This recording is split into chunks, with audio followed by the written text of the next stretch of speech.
a quien no tiene sitio ni le dan la palabra, a quien no le preguntan nada ni le miran el paso, a quien no figuran los padrones del mundo ni en sociales ni sale en TV, a quien no le preguntan el nombre ni si tiene hambre o sed, a quien le niegan el vestido y le arrancan la piel, a quien le dicen que ese llanto, ese dolor, lo tiene merecido por falta de fe, a quien no tiene lecho y nadie quiere creer, a esa huella sin pie, estadística tal vez, lágrima solitaria, a quien nadie siente, a quien nadie ve, sin techo, sin cielo, sin tierra, sin nombre, Peshawarante Mahae,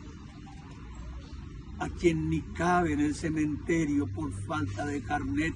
a quien nadie ofrece ni oro, ni mirra, ni incienso, y su rancho es incendio de nota en el desalojo,